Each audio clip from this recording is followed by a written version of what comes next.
I'm so delighted to be kicking off what is ostensibly a Campus Compact webinar. And the reason I'm doing that is because, as I just mentioned, we've been collaborating very closely with Campus Compact and particularly on this project. And I think just as a way to begin to frame our conversation for today, one of the things that I know Bobby Lauer, who you'll hear from towards the end of the webinar today, values so much in general, and particularly in the space of civic and community engagement, but never more than at a time like this, is the spirit of collaboration and what it means to bring our networks together, what it means to build work and resources and good thinking across associations nationally, and with the great inspiration that we will foster that very kind of collaboration and good thinking across campuses and institutions. So I think this conversation today is very much framed in that spirit, and I hope that what you're about to hear is engenders more of that thinking and that frame of mind as we continue to work together and navigate these challenging times.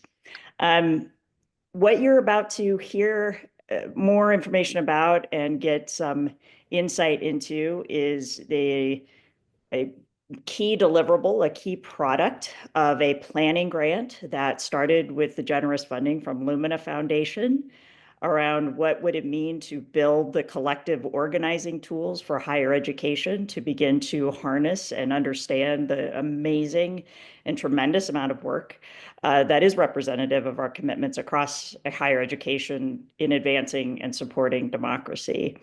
And I will underscore that you're not just hearing about a deliverable that was done at a point in time, and that was designed by this incredible group of scholars and thinkers and educators, campus experts, of course. But you're also going to hear how this inventory, or you should know that this inventory is going to be a foundational piece of what Campus Compact and AAC&U have just received more funding to do, which is to build a higher education democracy exchange, which we envision as a cornerstone tool and a hub for the kind of collective work, truly inclusive and collective work that we can be doing across higher education. And we are so grateful to Scott Warren, Tom Schnabelt, and Karina Close for their leadership in the development of this guide and this inventory work, and the incredible group of advisors and the design team that worked very hard on this, because the work will continue, because it will only get better. And it will get better because you're here and because you have the opportunity to give us your input and your insights. And that, again, is very much in the spirit of what we're trying to build, both in our collaboration across associations, but in the ongoing work that will be related to the project that you just saw the link put into the chat. So with that, welcome. I'm excited for today's conversation and to learn from you all and to engage with, and I will hand it over to Scott Warren at Johns Hopkins. Thanks so much, Ashley. Thanks to all of you for for being here today. We're gonna just quickly talk through the process, and then we are gonna get into some breakout rooms later. So be prepared and ready to share all of your ideas. We're excited to hear from you all too. As Laura, as we get the slide up, I just did want to note, and Ashley talked a little bit about this, but as we talk through this entire endeavor and what we've been doing, just want to contextualize it within the challenging times that many of us find in higher education. Uncertain for some, certain not in good ways for others. And as we talk about the democracy inventory overview, I feel like some of this might seem very relevant for some institutions. Some of this might seem extraneous or problematic for others. And so just wanted to note that. We can talk more in the breakout rooms as well, but wanted to make sure that this wasn't coming across as as tone deaf in this moment, but hopefully as something that can be useful now, in the future, and in various contexts, recognizing the challenges, budgetary, programmatic, that others are facing. I know that we are in multiple ways at Johns Hopkins, both with the NIH indirect and with some of the executive orders that have come through. So just wanted to note that and be candid on it. I just wanted to start by talking a little bit about what we mean. Some of you all might we did a previous webinar where we were talking through the design team, and I just want to reemphasize Ashley's point. It's been an honor and a privilege to work alongside a fantastic design team who you'll hear in a second. But what we are trying to do here is to provide the auspices for how institutions of higher education can really explore systemically and holistically rather than through a siloed approach what is working, what challenges, what strengths, what gaps and opportunities are as it pertains to democratic and civic engagement efforts. We'll talk a little bit more specifically what we mean. We at SNF Agora at Johns Hopkins in 2021, we launched an inventory process to really figure out how much were we doing to promote and think about democracy at our own institution. And so we did a comprehensive process where we looked at courses, we looked at events, we looked at how faculty were thinking about this. We looked at democratic culture, and we put a report out that really, hopefully in an authentic and true way, demonstrated where we were succeeding and doing more on democracy, and where we were challenged, including things like Johns Hopkins undergrads, which are very STEM focused, were not taking democracy courses. There were some pretty stark results there. Johns Hopkins students did not feel like there was a culture of democracy, and so that has allowed the institution to actually change some of its work. And so I think that speaks to the power of this is really to comprehensively figure out what's working and what's not. After we did that, Tom and Karina at Stanford did a much more comprehensive job of this, and I will pass it over to Karina, who can talk about that work. Thanks, Scott. I'll just add quickly that yeah, we benefited tremendously from what Scott and Johns Hopkins had already undertaken. And so one of the things that we'll talk about further today is recognizing that Johns Hopkins and Stanford are a small slice of the pie in higher education. And so we really benefited from learning from what they did and then working with the design team, hopefully added to what that might look like across many different institutions of higher education. And then what we hope this offers to all of you and even broader is to continue to adapt and iterate to make this really useful to your campuses. But coming back, indeed, we were fortunate to adapt what they had when one of our campus leaders came to us and said, what is Stanford doing on democracy? And so Tom and I, with a faculty member, Larry Diamond, took that question a little further, not just what are we doing, but what can and should we be doing? And so similar to Scott and Johns Hopkins is we put together a report after a deep dive inventory, really getting into the weeds and also some great conversations around campus and put forward that report. And then over the last year, if my mom asked me what I'm doing, it's mostly in community organizing, which is continuing to try and keep this alive. So I do just want to drop in here as an example of kind of a use case of how this, went from a report to saying something that's really active.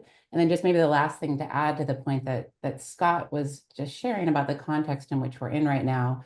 One of the ways we found this to be useful is as we shift towards institutional neutrality and that institution or that administration is more cautious and careful about what they're doing. This week, we pulled together leaders from across our campus, faculty, leading staff, student groups, like leaders from all of our amazing student groups, to pull together, what are you doing? How are you showing up? What are ways we can, help people stay engaged and informed and aware about what's happening, in addition to, sharing with them the Democracy Hub website that's trying to, maintain a really deep inventory of everything happening. So this has been our, approach. It takes a good amount of work to keep this active, but we're already finding some ways that make it really a value add to the campus community to try and shift that culture through this kind of information and awareness. So Tom, over to you. Yeah, thanks, Karina. Let me also say welcome to everybody and glad you could be here. So as Karina and Scott mentioned, our work kind of built off of each other's work, or actually our work built off of Scott's work. And we began to have conversations with Campus Compact and AAC&U about, hey, what would it look like if we expanded the aperture of the kinds of institutions that were involved in a process of developing this inventory process. So actually, Lori, can you go to the next slide? That'd be great. So what, and I just want to mention that we were very intentional in reaching out to a lot of different institutions, and we tried to get as diverse a group of institution types as we possibly could. So 2-year, 4-year, public, private, public comprehensives, art schools. We really tried. That was kind of one of our fundamental principles, is we wanted this design guide for doing this work to be as inclusive as possible, so that different institutions could see themselves in this. We then broke the group up in terms of the meta process of developing this. We broke the group up into 3 different sort of subgroups, and you're going to hear from some of the design team members in just a second. The three groups were, one that was focused on the scope and definitions, like what is it that we're talking about, and maybe one of the central questions was like, how is this different? How is looking at democracy, say, different than looking at using community engagement or as the central sort of organizing thing? Very similar, but also in many ways very different. The second was the process, and that group really focused on like, what is the process that we want to sort of recommend, not require obviously, but recommend that a group go through on campus. And then the third was a group of people that developed a set of case studies where we tried again to be finding diverse institutions that were doing either the kind of process that Johns Hopkins and Stanford had done, but or something maybe slightly different, but could be very informative as well. Our hope is, and just want to say this before I turn it over to a couple of or 3 design team members to talk a little bit about their particular contributions. Our hope was that we wanted to do the same thing that we got to do with Johns Hopkins at Stanford, which is to kind of adapt and build and improve upon previous work. We want to stress that the guide that we've developed is not, it's not like here's the cookie cutter thing. It's going to be set up in a way that hopefully is adaptable to different campus cultures, different campus environments. So if you want to slide to the next, if you want to move to the next slide, please, Laura. All right, so what we thought we'd do before dropping into some small groups for discussions about this, and we're going to have each of our, we'll have small group discussions that will be facilitated by members of the design team.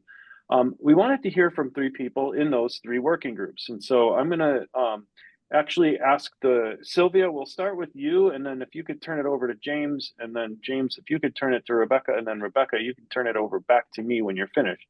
Want to hear from each of you about your different portions of the design guide. So Sylvia? Great, thanks, Scott. Hi, everyone. Sylvia Gale. I'm at the University of Richmond, so we fit into that 4-year private category, and I'm in Richmond, Virginia. So I wanted to share out from our group. To me, this was very obvious when we had a chance to sign up where I wanted to be. I wanted to be in the scope and definitions group because at that stage on our campus, I knew that for us to do an inventory here, the fundamental question we need to answer was, what are we even talking about? What do you mean by democracy? Are you just using that word now instead of community engagement? And so I wanted to tackle that question head on with colleagues, and we did. So Laura, the next slide maybe is the one that I wanted to share with a definition, not that one. Maybe they're at the end of the deck. There we go. So just a little preview. When you eventually soon get to see the guide, you'll see that there is this quote at the outset of it. The quote from Our Common Purpose, Reinventing American Democracy for the 21st Century. We spend a lot of time in the beginning of our group's process thinking about definitions of democracy. And thankfully, Karina's experience at Stanford led us out of that trap because it really wasn't going to be helpful, was the conclusion that we came to offer a definition that was constrictive, that was perhaps so academic or so tied to a constitutional understanding of democracy or any other, kind of democracy that we would then be limiting. And instead we landed here. So take a moment to take this definition in, and I'm going to highlight the part that I think is most important for this project, which is that we know institutions and culture intersect in the realm of civil society, the ecosystem of associations and groups in which people practice habits of participation and self-rule and reinforce norms of mutual obligation. Why is that at the outset of this inventory? Because it's realistic. When we think about higher ed, we exist in a larger landscape of civil society. So that's a really good way for us to position ourselves, to check ourselves. It also is realistic because, as Tom reminded us occasionally, which was really useful, higher ed institutions are not democracies. Sometimes we want them to be. That's not how they function. That's not how they run. However, and this is where this definition also prompted us, this is an aspirational understanding of higher ed's role in the sense that it reminds us that we are a key arena for practicing democratic habits and norms. And this is very different than saying that higher ed is a place where people learn about democracy, which takes us to the second part of our group's charge, which was the scope. What shall the inventory include? What would the act of inventorying mean on your campus? And so here, the actual tool gets fairly granular on this in terms of kinds of activities that you might look for. There's even a rubric that helps you think about what you're seeing in those activities. But in the broadest sense, we considered 3 kinds of activities. And thank you, Laura, for changing. So one, civic education certainly is one kind of activity. And so that is one way that higher ed can strengthen democratic societies. It might be in the classroom, it might not be, it might be research, but that kind of civic education. Another way is ongoing participation in addressing community problems, often collaboratively, often locally, sometimes nationally and globally also. So that might be called community engagement. It might be called civic engagement. We understand that that's part of the puzzle. But the third area, and this is the quote that's on the screen, and this is, I think, personally where I find the inventory pushing a little bit more boldly and usefully than maybe other tools that we've used on our campus. For example, right now we're reclassifying as a Carnegie community engaged institution, and this kind of thinking isn't happening in that classification for us. And that is to think about the inventory as pointing us towards the ways that the institution itself is functioning democratically or not. And so this quote is one way to start thinking about that, the campus culture that we exist in, and all of the people encompassed by that. How do we think about governance structures on our campus? How do we think about the ways that students, faculty, staff are invited into positions where they have agency and leadership and responsibility? And so all of those ways of thinking are really rich, and there's quite a bit of material for thinking like that in the inventory. And finally, that leads us to the key takeaway for our group, which will be a perfect segue to James to talk about process, was that actually resisting the desire to define democracy was critical for this project, because that is the first thing that a campus will need to do. And so the inventory is meant to catalyze that kind of self-reflection at the local level, which will then mean, of course, scoping at the local level, because only your campus will know exactly what kinds of activities are going to be relevant there. So with that, I'm going to pass to the process group. Thank you, Sylvia. Appreciate you passing it on. I also just want to take a moment to thank everyone that participated in the process group. Amazing collection of intellectual scholars, colleagues that really pushed each other to really think about not just the importance of this project, but how do you get it done? And so I think it comes as no surprise. The first thing I would share with everybody is that the process group determined that process matters, that you can't get to do the things that you need to do unless you understand the importance of process. So you can have a North Star, you can have a desired destination, but it is important that you understand that how you get there. And so that was, I think, a major takeaway. The second thing that I would also share with this group that the process group wrestled with and that they thought about is that we came quickly to understand that there was no one way to get to that destination. And I think that's reflected in the wide diversity of voices that we had, institutions that we had. Tom alluded to that. The design team is an amazing collection of different types of institutions, but also different perspectives, folks that occupy different parts of an institution, and so faculty and staff, and so all of that came into play into helping us understand the importance of understanding that even though you may have a desired destination, that there can be more than one way to get to that destination.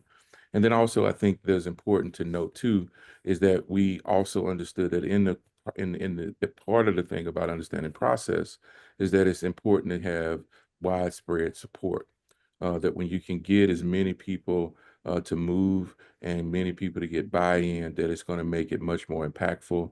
It's going to be much more sustainable, and you're going to have the more desired outcomes that you want for your institution. So those are some broad things that were really, I think, important because at the end of the day, there are going to be institutions that, like Sylvia spoke about, that's going to wrestle about how do you define what it is that democracy is.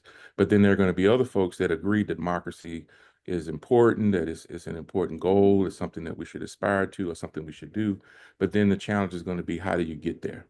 And so the process group really spent a lot of time trying to provide put things in our toolbox that we could use that would engage us and help us. And so one of the things that we took away from this, there were kind of four frameworks or four perspectives that allow for a framework that we came in. And that's one, that you have to, at an institution, identify the key stakeholders. You have to identify who are the people that are going to help move the needle. Sometimes that's not the person that has the title. Sometimes it is someone else that's in an institution. So being very thoughtful and deliberative and strategic and mindful about who the key stakeholders are. The second thing I would just also add that we took away from that is you got to clarify your institution's civic purpose.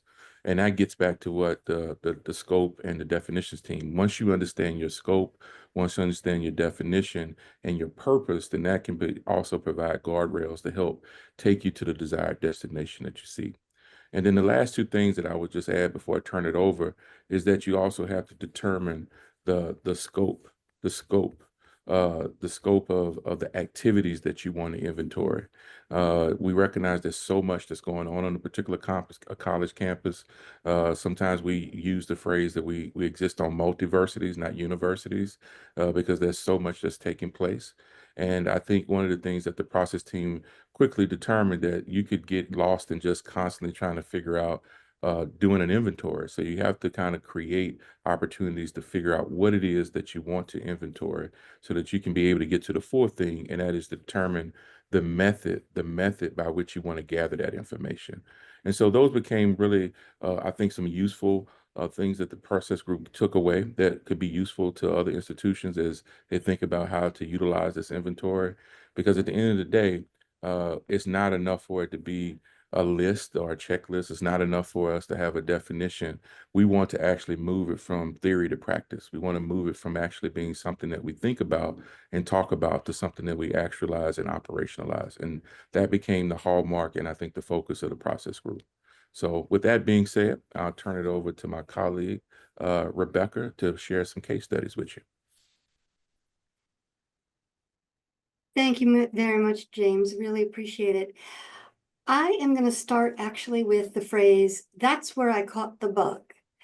This is what Massachusetts Lieutenant Governor Kim Driscoll said in an interview with her about the effects of civic engagement at Salem State University, one of 4 institutions that comprised a consortium of colleges and universities in Massachusetts, a case that I focused on. And I share this as a representative anecdote because my central observation about all of the cases is that they demonstrate significant downstream effects or impacts from the study of democracy-related activities. And because institutions vary in scope, vary in mission, I wanted to show a couple of examples of how these assessments can be done using already existing cycles of assessment or continuous improvement by attention to the democracy-related activities that the campus engages in. As I said before, one of the cases was Massachusetts that I focused on, and the other was Howard University. Starting first with Massachusetts, the demographic landscape is changing, and higher education is working to ensure that democracy-related activities are accessible to all. For example, Hispanic and Latino populations in Massachusetts went from 6.8% in 2020 to 13.5% in 2023. And this particular case of the consortium of colleges and universities shows what happens when the assessment of civic learning and pro-democracy activities is connected with an equity lens. Massachusetts is home to 5 community colleges that are HSIs. Salem's Hispanic Serving Institutions. Salem State University, which is also known as the Civic Engagement University in Massachusetts, is the first public comprehensive university in Massachusetts to become an HSI, together with Holyoke Community College in Western Massachusetts and 2 schools in Eastern Massachusetts, Bunker Hill and Mass Bay Community College, through a Higher Education Innovation Fund grant in the Governor's Office, or DHE. The consortium has shown how the depth, breadth, and impact of what is possible when the funding is tied to equity-based initiatives. Salem State was hosted the inaugural New England Hispanic and Minority Serving Institution Conference. And the impulse for this consortium and for the focus on equity began actually in 2010 with the Massachusetts Vision Project, a dialogue across campus leaders and system leaders. Campus and system leaders. And it was designed to, quote, produce the best educated citizenry and workforce in the nation. It began by assessing where the Commonwealth stood, publishing that data, and then annually reviewing progress.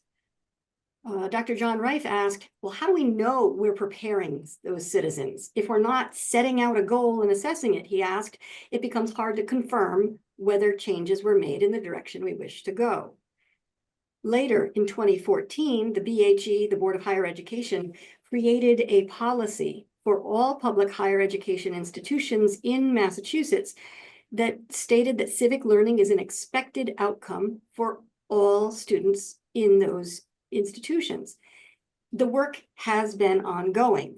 And so the work involved, yes, the state, it also involved local campus administrators. And I'll focus on the 2 mill cities, Salem in the east and Holyoke in the west.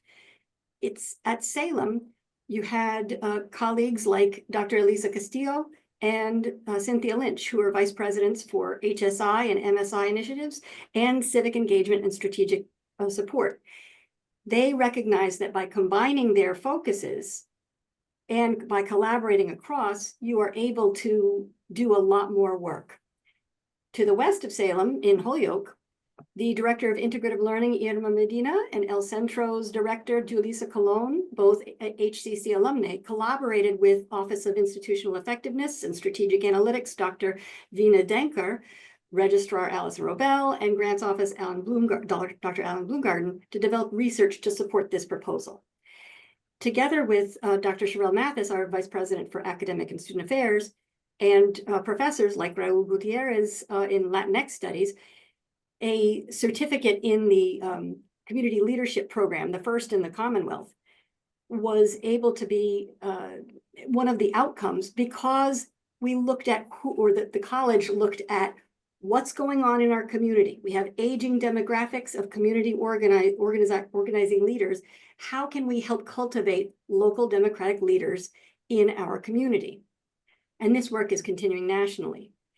At Howard, the Media, Journalism, and Film Department programs, chaired by Professor Ingrid Sturgis, cataloged the numerous strengths of decades of journalism education. And their work in that program review ultimately led to what was the Center for Journalism and Democracy.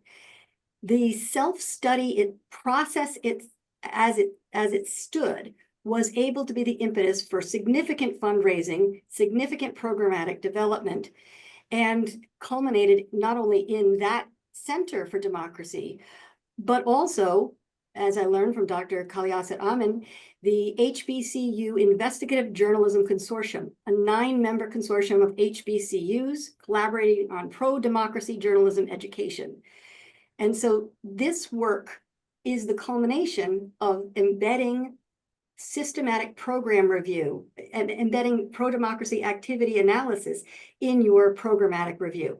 There's a variety of ways to do this work, and these are two institutions that show two sets of institutions that show what it's like to do that work and to do it well. I'll now turn it back to Tom.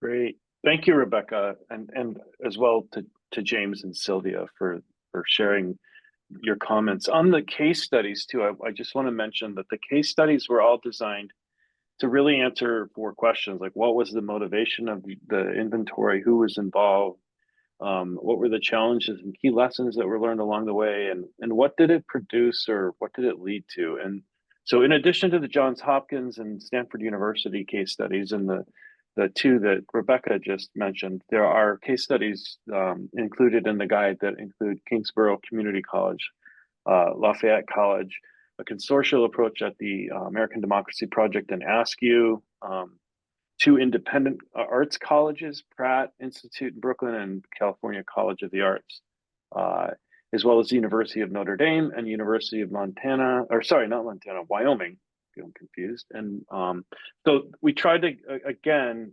distill some lessons learned from places that have done similar inventories so that folks would be able to learn from those. Laura, if you could go to the slide once again that has the 3 questions for our breakout groups. I want to move us as quickly as possible to our breakouts. And I want to introduce the questions that will be, each of the design team members will be focused on.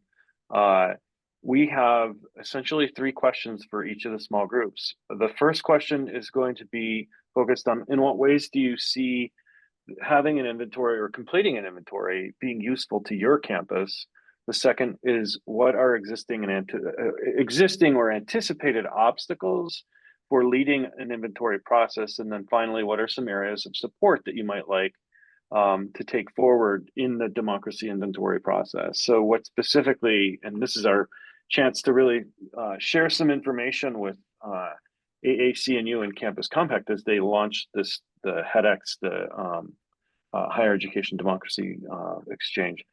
I'm not seeing this. Oh, there. I am now seeing it. So, Laura, I'm going to ask you to do the magic that I know that you're capable of doing, and maybe creating some small groups, and just to share with people. And maybe Karina, you can actually put the link to the little note tabs. We're going to be taking notes. We want you to have a conversation in your small groups, but we also want to provide an opportunity for you to share some feedback or input on some notes as we collect information and have these discussions. And then we will, after about 20 minutes, we'll come back for some final comments from Bobby Lauer and sort of tying this together in terms of what future directions we're headed.